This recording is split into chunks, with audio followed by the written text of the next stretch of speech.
Assalamualaikum warahmatullahi wabarakatuh. Selamat pagi. Kembali lagi di kelas manajemen pemasaran dan hari ini kita akan membahas dengan topik Managing Marketing Communication. Yang pertama, mari kita bahas apa sebenarnya komunikasi pemasaran. Komunikasi pemasaran merupakan sebuah aktivitas yang dilakukan oleh perusahaan untuk menginformasikan, membujuk, dan mengingatkan konsumen mengenai produk dan merek yang mereka jual, baik secara langsung atau tidak langsung. Komunikasi pemasaran dapat digunakan untuk mewakili perusahaan dan merek untuk membangun percakapan dan menjalin hubungan dengan konsumen untuk meningkatkan loyalitas konsumen. Komunikasi pemasaran juga bertugas untuk menunjukkan kepada konsumen mengenai bagaimana dan mengapa suatu produk digunakan. Nah, produk tersebut digunakan oleh siapa, di mana, dan kapan. Jadi, sesuai fungsinya. Sehingga konsumen termotivasi untuk mencoba menggunakan produk tersebut. Nah, di video ini kita dapat menjawab mengenai bagaimana dan mengapa suatu produk digunakan oleh siapa, di mana, dan kapan. Video-video atau campaign dari Gojek rata-rata mereka dapat menjawab mengapa produk mereka itu dibutuhkan. Produk itu digunakan untuk apa, oleh siapa, di mana, dan kapan. Mereka menggunakan framework ini untuk membentuk suatu videonya. Selanjutnya mari kita bahas mengenai proses komunikasi. Pemasar harus memahami elemen dasar untuk sebuah komunikasi yang efektif. Terdapat dua perspektif dari proses komunikasi. Yang pertama yaitu perspektif makro dan yang kedua adalah perspektif mikro. Nah, kalau perspektif makro ini lebih umum dengan menguraikan aspek-aspek kunci komunikasi sebagai proses yang interaktif atau dua arah. Sedangkan untuk perspektif mikro, mereka ini lebih spesifik dengan berfokus pada cara penerimaan pesan dalam merespon sebuah komunikasi. Yang pertama kita bahas mengenai model makro dalam proses komunikasi. Mereka memiliki 9 faktor kunci dalam membuat sebuah komunikasi lebih efektif.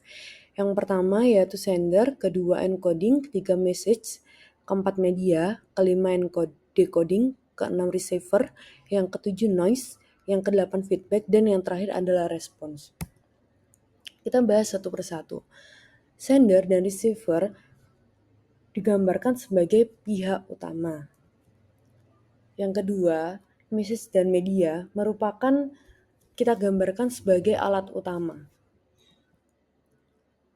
Pengkodean, dekode, respon, dan umpan balik digambarkan sebagai fungsi komunikasi utama. Dan yang terakhir adalah noise, merupakan pesan acak dan bersaing. Noise dapat mengganggu pesan yang disampaikan oleh perusahaan atau merek.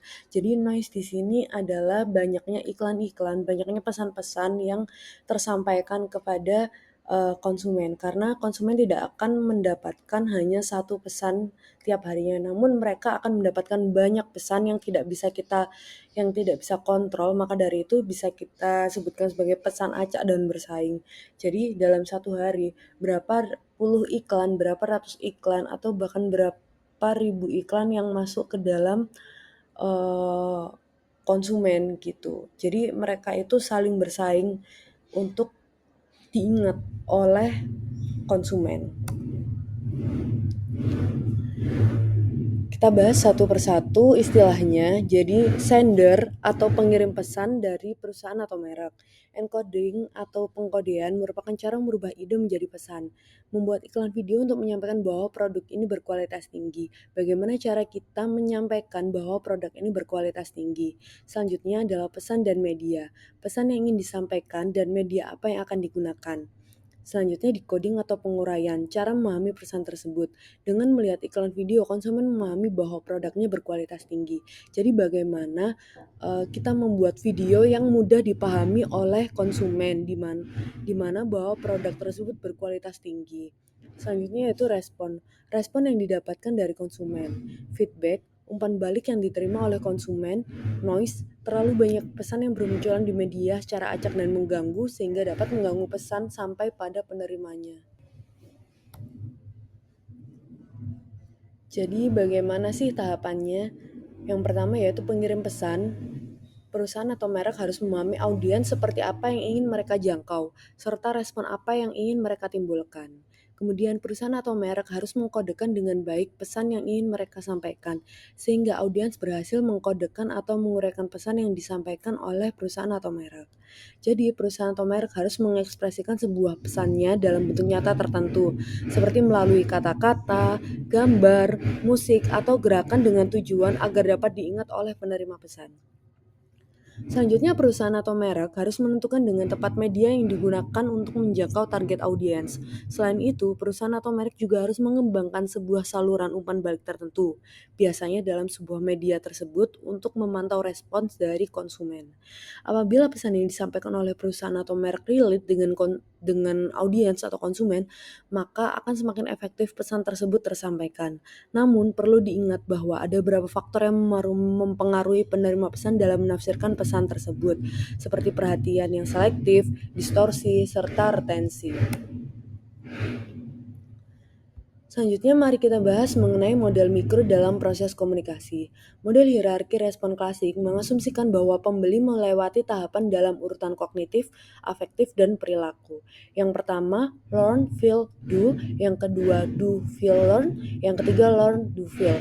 Urutan yang pertama itu lebih tepat digunakan ketika audiens memiliki keterlibatan tinggi pada suatu kategori produk yang dianggap memiliki diferensiasi produk yang signifikan. Contohnya adalah mobil dan rumah, di mana mereka akan mempelajari dengan baik terlebih dahulu mengenai produk yang akan dibelinya, kemudian dirasakan dan mereka akan melakukan. Jadi biasanya kalau di jual rumah, kita bisa survei dulu rumahnya, ngelihat daerah sekitarnya, ngelihat bagaimana rumahnya, bagaimana bangunannya. Kalau di mobil tuh biasanya kita bisa coba mengemudi dulu gitu, test drive kayak gitu.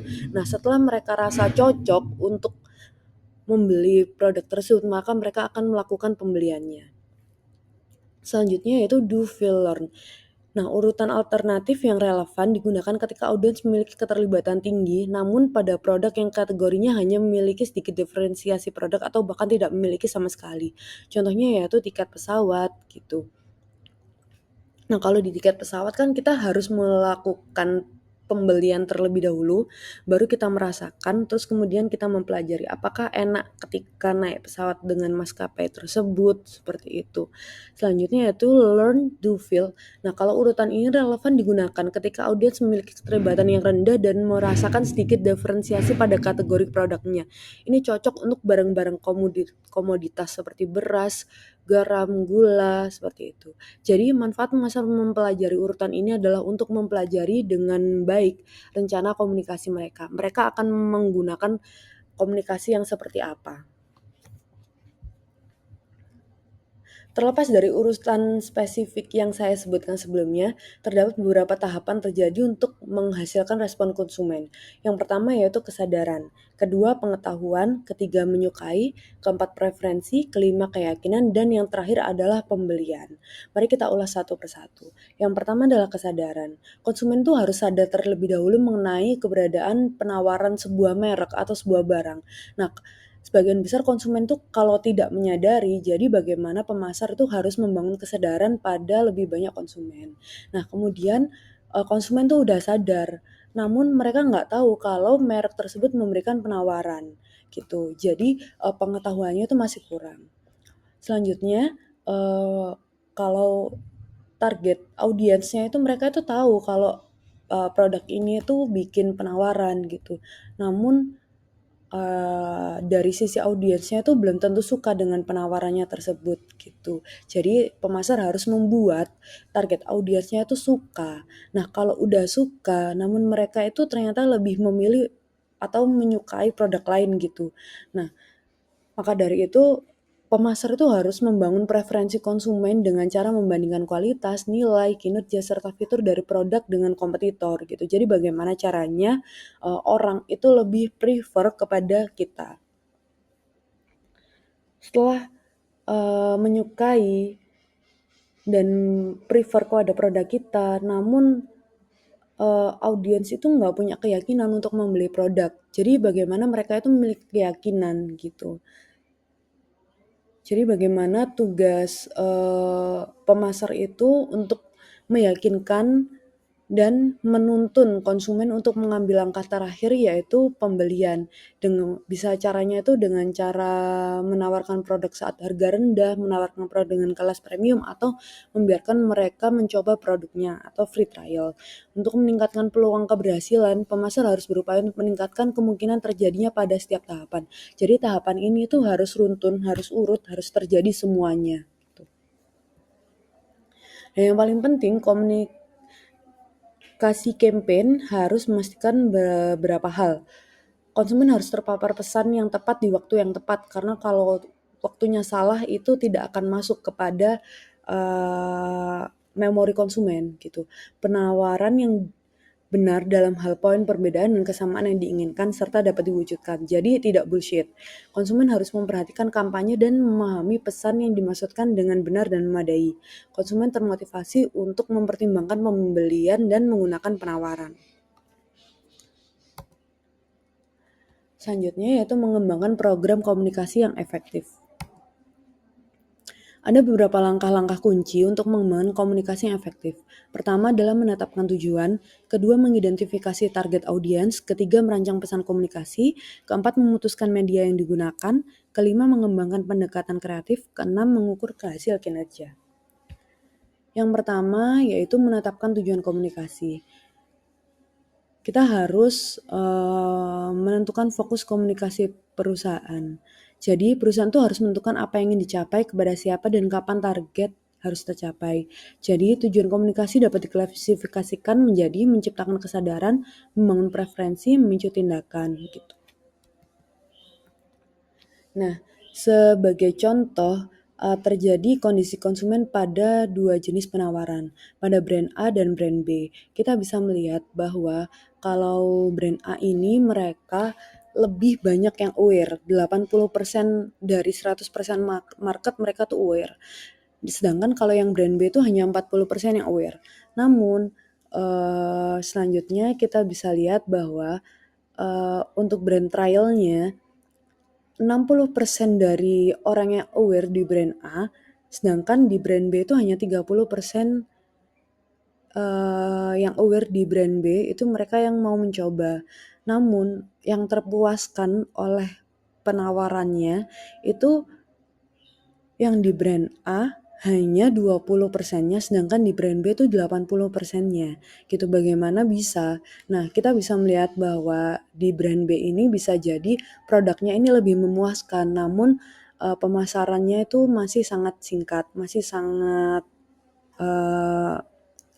sangat kurang gitu. Yang kedua yaitu menetapkan tolak ukur komunikasi. Yang ketiga, menentukan anggaran komunikasi pemasaran. Selanjutnya itu mengidentifikasi target audiens. Mulailah dengan memiliki target audiens yang jelas dalam pikiran. Maka kita harus mengajukan pertanyaan, apakah target merupakan pendatang baru dalam kategori tersebut atau pengguna saat ini? Apakah target loyal terhadap merek, loyal terhadap pesaing, atau seorang yang berpindah-pindah antar merek? Dan selanjutnya jika menggunakan pengguna merek, apakah ia termasuk pengguna berat atau pengguna ringan? Yang ketiga, kita harus merancang pesan komunikasi.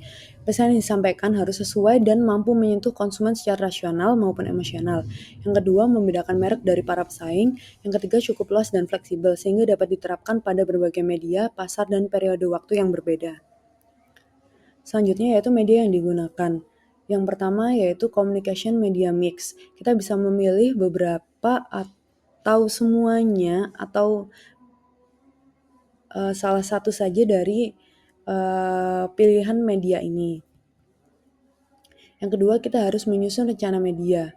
Hal yang harus dipertimbangkan dalam menyusun rencana media itu kualitas audiensnya, kemungkinan audiens memperhatikan iklan, kualitas konten media, serta penempatan iklan dan layanan tambahan.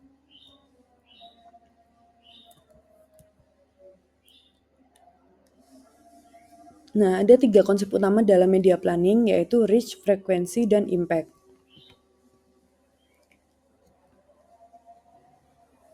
Yang kelima adalah mengembangkan pendekatan kreatif. Pertama, kita harus menentukan daya tarik pesan, memilih sumber pesan, serta menyusun kreatif brief. Dan yang keenam adalah menghitung efektivitas komunikasi. Efektivitas komunikasi dapat diukur dari dua perspektif, yaitu supply side and demand side. Selanjutnya yang terakhir adalah menghitung efektivitas komunikasi. Berikut merupakan ada tahapan dampak iklan. Yang pertama adalah share of expenditure, yang kedua share of voice, yang ketiga adalah share of mind or heart, dan yang terakhir adalah share of market. Terima kasih, sekian penjelasan dari saya. Wassalamualaikum warahmatullahi wabarakatuh.